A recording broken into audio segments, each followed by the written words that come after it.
Welcome to The Truth in This Art. I am your host, Rob Lee, the great Rob Lee, the Rob Lee you know and love, Baltimore's Rob Lee. You know, fill in whatever other blank you got. Today, I am in conversation with an artist, archivist, and curator. Please welcome Deyane Moses. Welcome to the podcast. Hi, thank you for having me. I'm so honored to be in conversation with you tonight. Absolutely. Happy to have you on. Big shout out to you. Like the work that you're doing. I like this visual. You too. That's the Baltimore. Oh, well, thank you. Thank you. But I see the background. It's just like highlights. It's like a trailer of all of the cool stuff that you've been involved in. So shout out to you. So as we get started, I want to start off with this softball kind of question or what have you. Some might think it's more of a hardball than a softball, but what's the Deyane Moses story? Give us a story. And, you know, what was it that led to this turn to your career in like arts? Okay. I am a transplant into Baltimore. I grew up and I'm originally from Northern Baltimore. I spent some time in PG County. But I grew up in a predominantly white neighborhood. And it was just, I didn't know who I was or much about my culture while I was there. My mother is from the Caribbean, and she really wanted to assimilate into American culture. So I've always kind of didn't know, who I was. Eventually, I went to college, dropped out after a year at HBCU. Shout out to VSU. And I joined the military as a broadcast journalist. And so when I joined the military as a broadcast journalist, it really opened up my eyes into other cultures. But I was still surrounded and still always looking and connected to our people. When I lived in Korea for 3 years, I had a radio show and also documented life of soldiers in the field. And the majority of the soldiers who lived closer to the DMZ area were African American. Yeah. And so when I was out doing news stores and things like that, things that were assigned to us were catered to our white comrades. And I started noticing that, no, I want to talk to him who's, working over here because he's also doing that work. So slowly but surely, I started highlighting Black stories in my radio show, highlighting our culture. And it was a hit. I eventually was diagnosed with MS and went to live in, which is multiple sclerosis, and then went to live in LA. While I was in LA, I was also working for the government doing news, and the same thing was happening, the same gaps that I was seeing again. So I started highlighting Black life in LA, doctors, paparazzi, other midwives, other communities all over LA. And I eventually also started going to, more museums and different things like that, and seeing work by Renee Cox. I love fantasy. And so seeing her works, when I was thinking about who really inspired me, I was like, oh, she's speaking to me. She's talking about the history, but she's also talking about liberating us today when she was freeing Uncle Ben. And you ever seen that one in Aunt Jemima? So yeah. I was like, I want to do something like that. And so it led me back to Micah, and it led me back to Micah, excuse me, and it led me to Maryland. Yeah. So that's kind of how I came back, to the East Coast. Yeah, that's an interesting trajectory there. I love it. Took you over the world a little bit, actually. I try to keep it short because I have lived several lives. Trust me. I've lived one. I don't know if it's been particularly good. No, never mind. Story for another time. Story for another podcast. Right.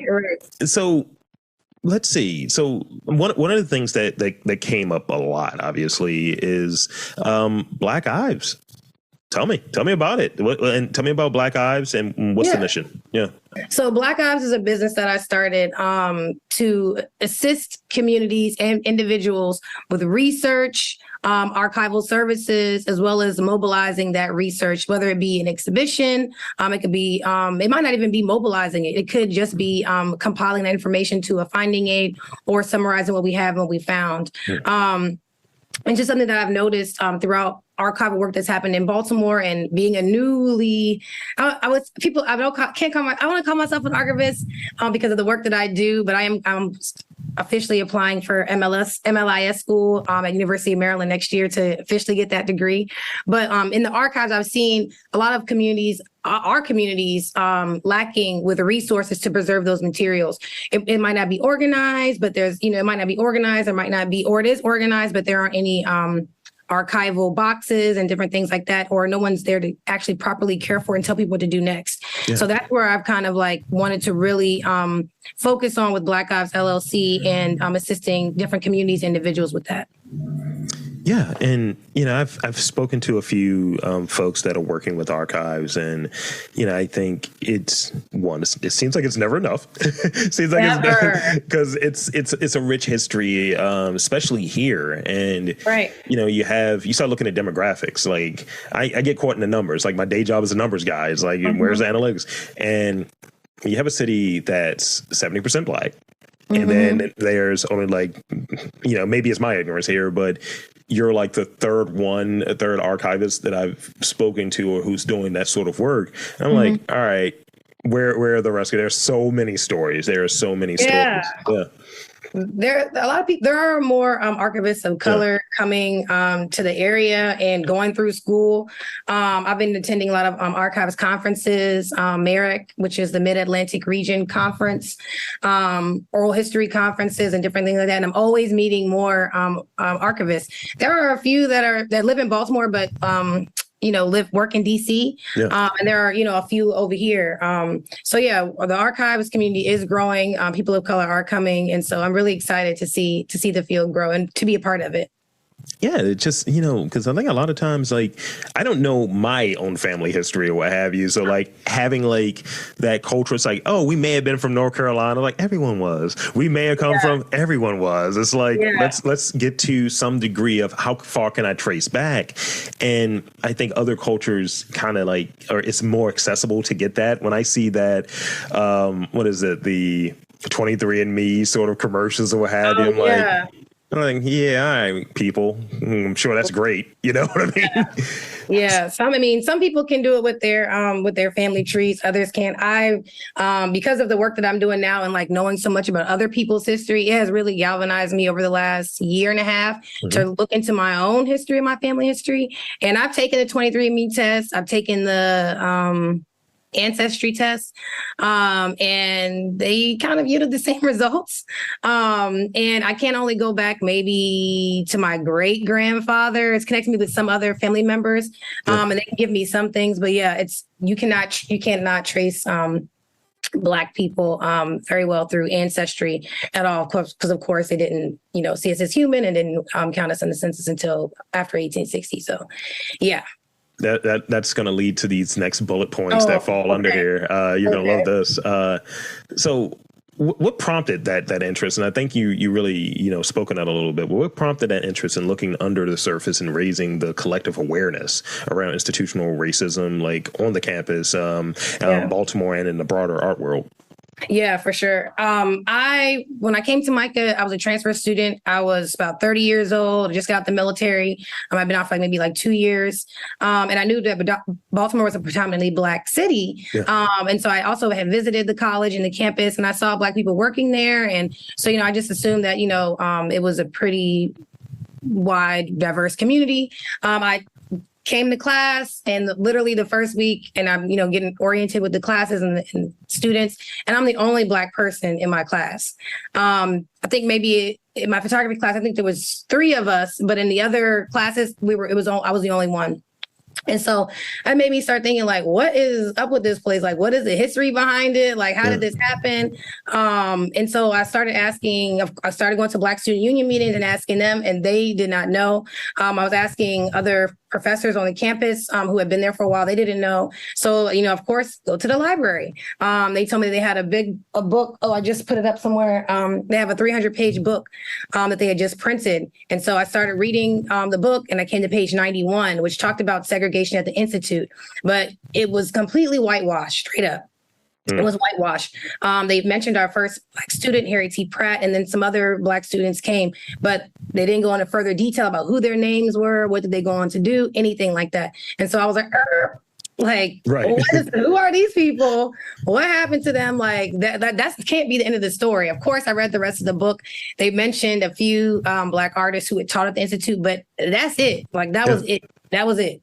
And so that's what it started from right there. I said, okay, well, I'm going to find out more about Harry T. Pratt, and I'm going to start looking into when when Micah got sued, and maybe even looking into some newspaper articles to find out what it was. So it led me to the Afro, and it led me to more, of course, I love the Afro, led me to the Afro, the Sun, and other different court proceedings. And so that is what started, the interest in the archives. And of course, when it came to community, working at the University of Baltimore, Angela Rogers Kukuli, and the work that they do at University of Baltimore with community archives. So it has just really just snowballed from like 2017. That's kind of when it started happening, 2017.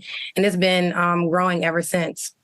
That's great and important work. And it shifts into, like, I think it's a great start because, the way that you describe that it starts off as a question, like, why is this the case? Yeah. And, getting into that investigative, getting into that, especially as a data guy, it's like, let's get to the granularity. What's the bedrock here? And, when you're able to uncover those things, you're like, no, this should be different. Why is this the case? And I talk on occasion about this notion of Baltimore's rebrand. And I'm like, there are a lot of firsts here and not all of them are good. And we seem not to talk about them, but they still have repercussions that affect people that look like you and me. Right. And, it's like, no, own all of it. And, you talk about, the census or what have you. And I remember being on a campus, being on the campus of Johns Hopkins and just walking by, you see different things. And, you read signs, we don't read, we won't read at all. But no, you read signs and you see, oh, this is where the quarters for us, like, oh, the slave quarters. Right. Like right there, this is something to acknowledge that. Right. And I think in recent years, you have Micah, we have JHU, and we have, Baltimore Sun, all kind of having to acknowledge publicly, whether it's through the apology from Micah, shout out to you, JHU, and this kind of weird sort of, Hopkins had slaves, but we only counted so many. It's like, Right. Because that story was really weird. It's like, we'll acknowledge it, but we're not going to say. It's like, if you had power and wealth, this was property. Right, exactly. So let's not diminish. It can't be both. It can't be you were one of the wealthiest people here, but you only had one slave. That's not how that works. And then the Baltimore Sun being outed for just some of the different things that they've done and how their reporting has gone. And there are other, obviously, more. So from your standpoint in doing like research in this field and kind of like really like uncovering a lot of things and revisiting and unearthing and things of that nature, what do you want to see more of these kind of like prominent entities that have, kind of reaped some of these benefits or have worked unchecked in regards to making these sorts of amends? Right. I would like to see tangible, quantifiable, like results.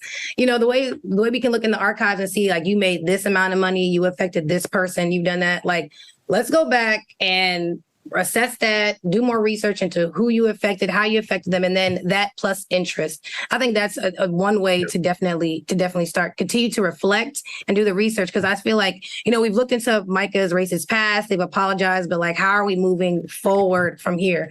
Are we making the space safer? Are we hiring more people of color, faculty of color? Are we researching and assisting with the Black Archives Project? Are we teaching people about the history of the institution and how it relates to the city of Baltimore, how it's affected the city of Baltimore? Because that's important, because not knowing the history of a place, if whoever comes in after, they're going to continue to do whatever they want to do, or might not even acknowledge what they've done in the past. And that's just a continued preparation of hurt to the community. And so that's, for me, that's definitely one, if you're talking about like internally what you can do. Yeah. And then the other is straight up asking the communities what they want. Like I'm like I said, a transplant to Baltimore, been here 5-6 years, straight up ask them, what do they want? What can we do? And how can we build the bridge? Maybe they're not ready to talk. Maybe they do have specifics.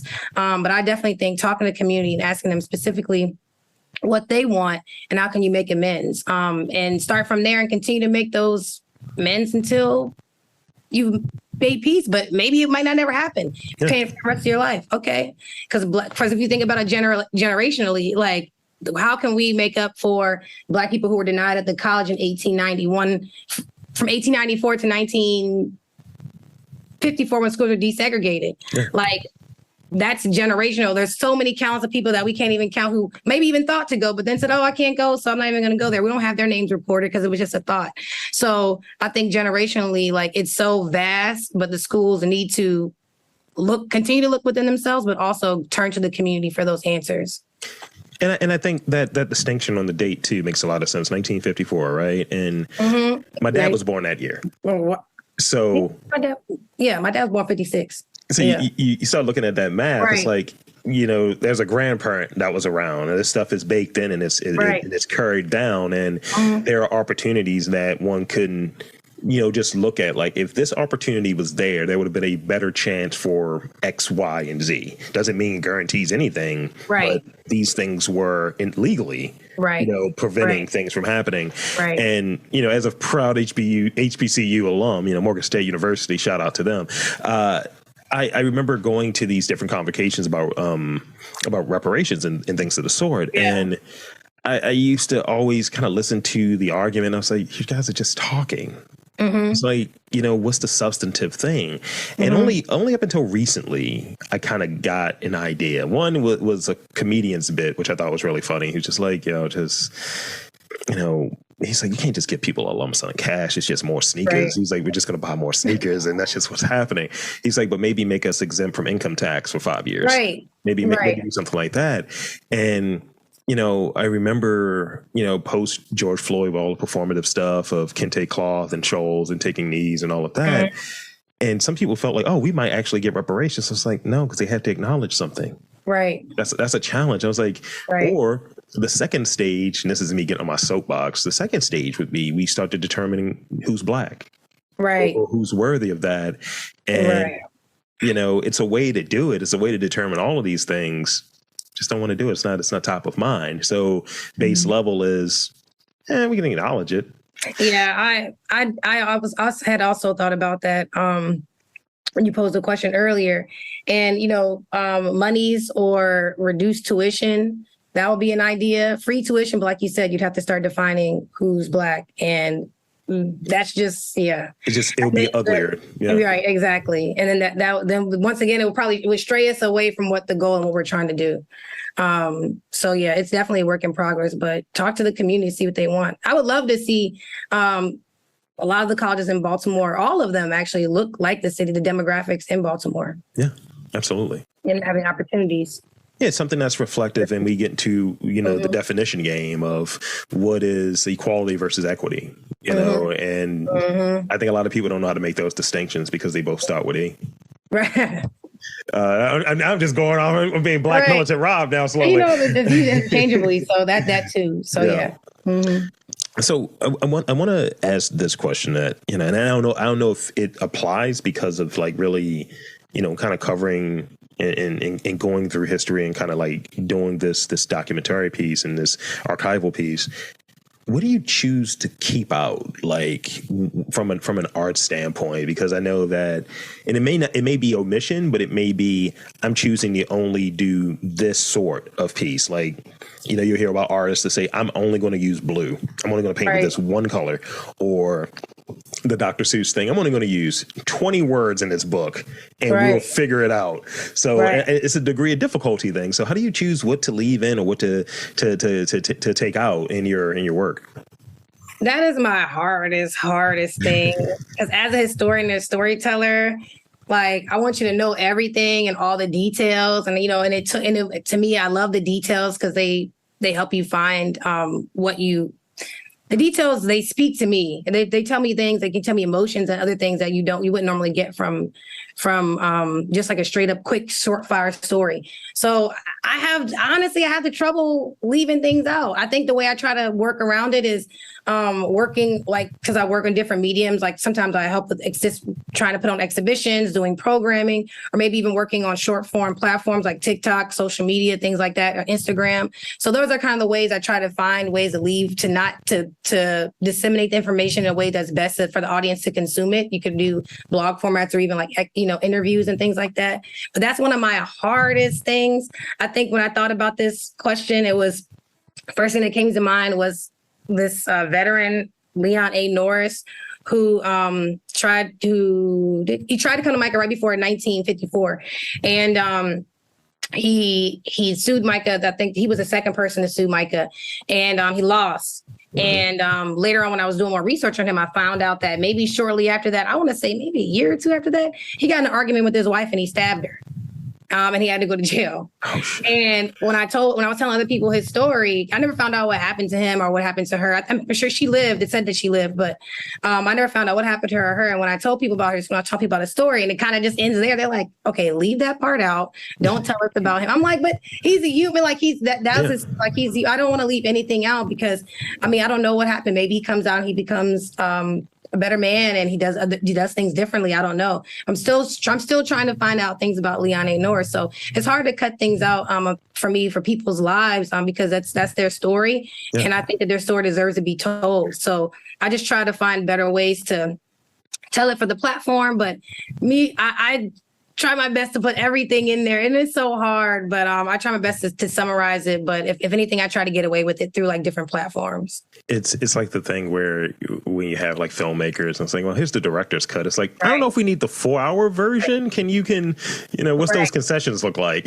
Right. I can say this though. Another way to leave that I do leave things out that's not on my own accord is like specifically working with community. If the community or somebody chooses to cut things out, then I respect that. And then it's cut. So for instance, I did an interview with an alumni and things got a little emotional and it was recorded, but then I think it was maybe a few weeks later, they came back to me and said, hey, I want to embargo this until, I feel comfortable.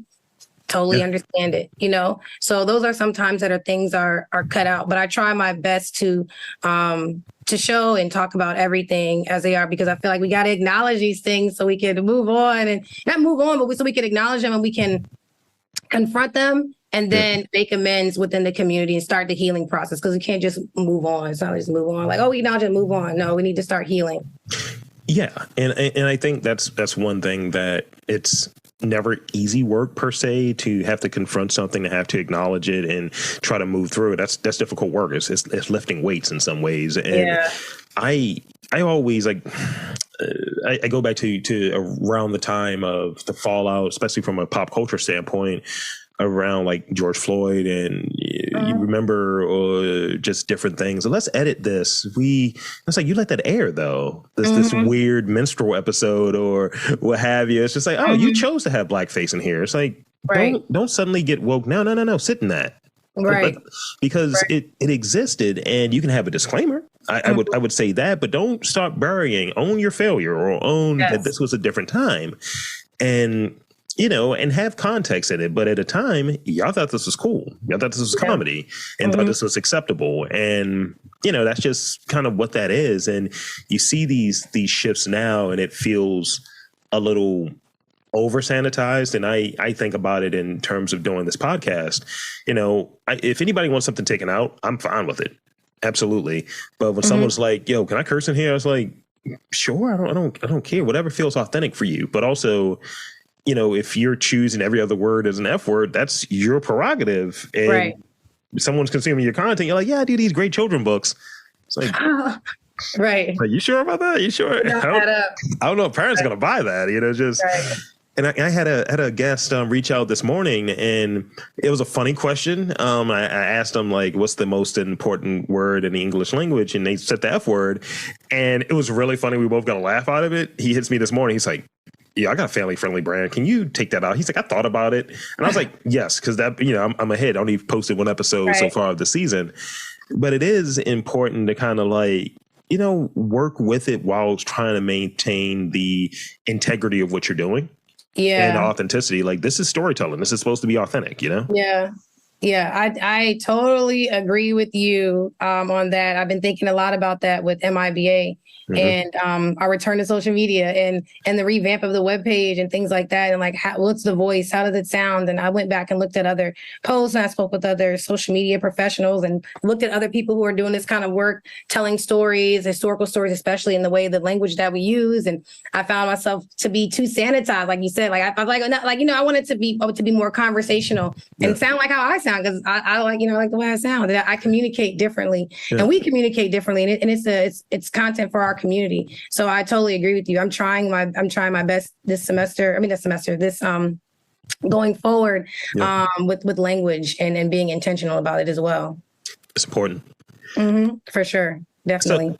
So I got two more like real questions. Okay. And then I got some rapid fire questions that no one gets away from. Everyone gets the rapid fire. That's just how it goes. So I want to talk about photography a little bit. So from a photographer standpoint, what do you like have your photography? What's the aim of your photography in comparison to like what mainstream journalism, tries to capture and they kind of miss? Like, I think sometimes having a Black person maybe capture something, it's different than someone who may not have that experience. It may not have that kind of cultural beacon, that cultural representation. Right.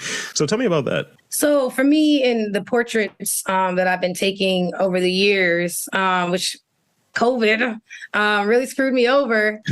So revamping the project backed up, especially this year, is for me first it started off with me documenting the community, but over the years that I've seen and I've kept in contact with a lot of alumni. Some people have moved, some people are still here.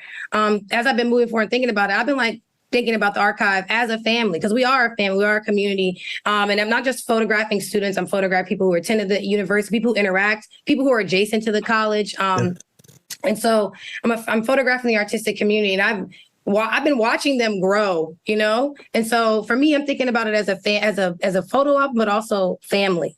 And I'm looking and I'm enjoying enjoying seeing people grow. Some people have started families. Some people have gone on to great acclaim.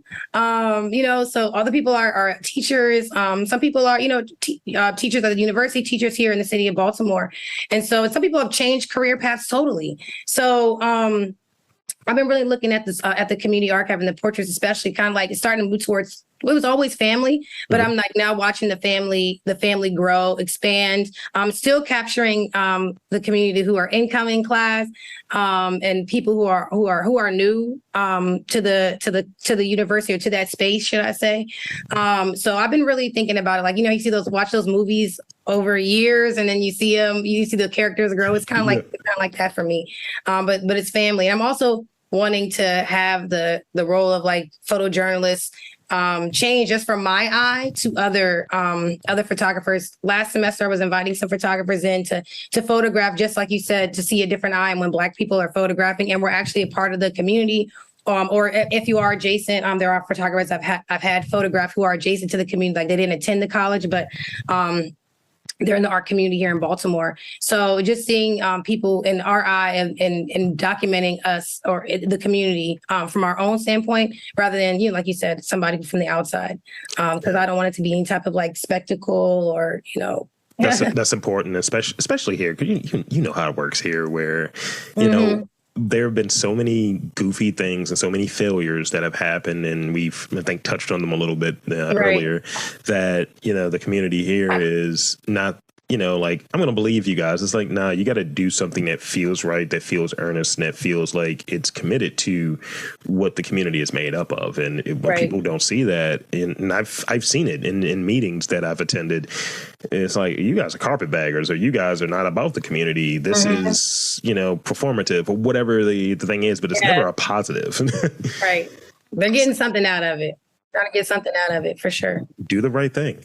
And actually, you've got a daily double there. You kind of actually answered the last question that I had in that piece. So thank you there. So I think it's time. I think it's time for us to hit these rapid fire questions. Okay. All right. I'll give you the preface real quick. Don't overthink them. Don't overthink them. Don't overthink them. I'm known to say some wild stuff, so I'm like, oh my God, what am I about to say? I'm going to give you a softball to start off with, so you kind of get acclimated. Okay. What is the last book you read? Oh, on Afric Shore. Actually, that's not true. It's called John Rushworm. It's on John Rushworm. Yep. Okay. What is something that gave you joy recently? Something that brought you joy? My 2 kitty cats. Nice. I got cats. I got a cat as well. I gotta feed him in a bit. He gets fed twice a day. He's like the king here, unfortunately. I make homemade cat food. Don't tell nobody. Nice. Yeah, he just gets the equivalent of McDonald's. And it's here, enjoy. What is your go-to snack? Like, like what do you like if you're just like, look, I need something. What's the thing that you're reaching for? Everybody knows I love Wendy's. Nice. I love Wendy's. What are you getting from Wendy's? What's the order? What's the typical order?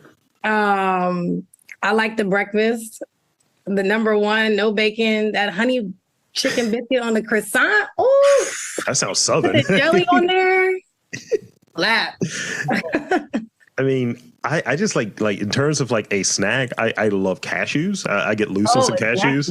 But as far as like kind of like a fast food situation, I mean, they're terrible people as far as like the people that work there are great, but the people that kind of run it are they're homophobic, maybe racist. I like Chick-fil-A. I do like Chick-fil-A. I thought Chick-fil-A was also homophobic. Oh, they're homophobic and probably racist. So yeah, right, exactly. It's just like, I'm gonna have to do some research on Wendy's.